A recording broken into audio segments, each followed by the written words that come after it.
New Zealand for me was, so I was doing breakfast radio in Brisbane. I'd been doing it for maybe 6 or 7 years, and was doing it with a couple of friends. So I was getting along, didn't not like the people I was on air with or anything, but I think I was just, it's so hard. Radio, unless you're in complete agreement with the person you're on air with, if people have different ideas of what they want the show to be, then it's never going to be perfect.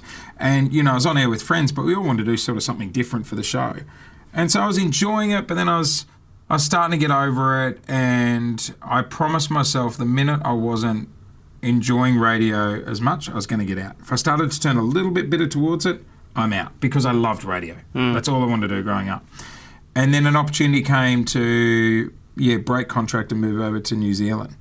And we only had one kid at the time. Felix was one. Lou and I were just like, it's a sea change. Do we do it? So it was that fork in the road moment. If we're ever going to do it, now's the time. Yeah, because I was thinking, why move further away from Bali? Tell me about it. It's an extra 3 hours. But obviously that's one of those moments where you've got a real opportunity just to do something different. Yeah, and I think looking back, Lou really liked Brisbane. I think I was definitely in a small stage of depression by the end, being in Brisbane. Why was that?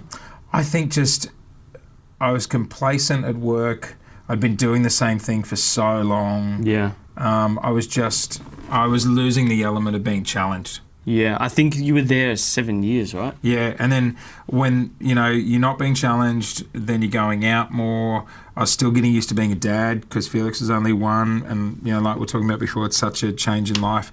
So when New Zealand came up, I remember saying to Lou, for me, I'd love to do this. I feel like I need to do something drastic to change my life right now. Yeah.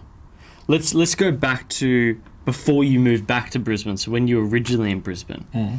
One of the great questions that was in that group was, who did you grow up listening to? I said before I grew up listening to the Top 30. Kyle and Jackie O on syndication. I think it used to start at 8 p.m. Hot 30, the branding didn't cut through. Yeah. Not Top 30. Hot 30.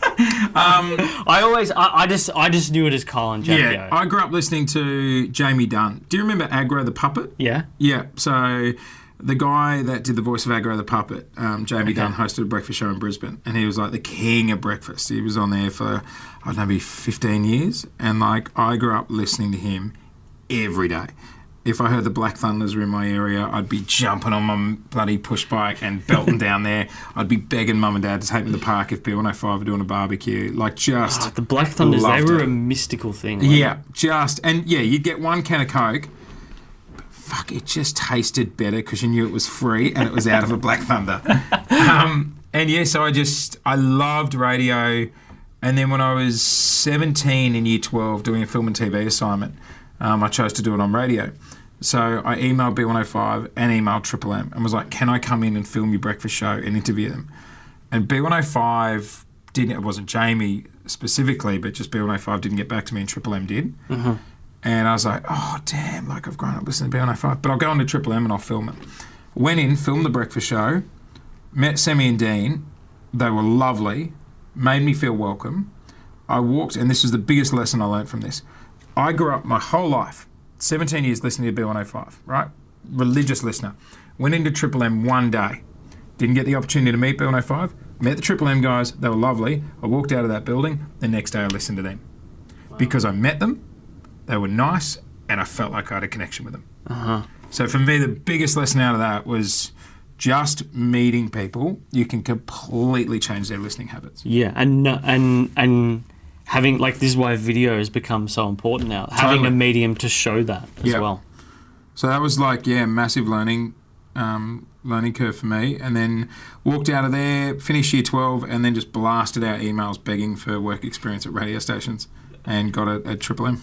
Triple M. And that, so you originally with, who was the bloke that you mentioned? There was a guy called Mick and Helena with the night show. Okay. And they said, look, you can come in and do a week's work experience answering the phones. So I did that.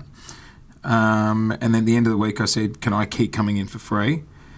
So I did. Maybe a month or two later, Mick got fired, and this crazy guy called Kyle Sandilands came in. I think he was in Townsville at the time. Kyle comes in, they're like, this is Jase, he's answering the phones. Kyle's like, cool.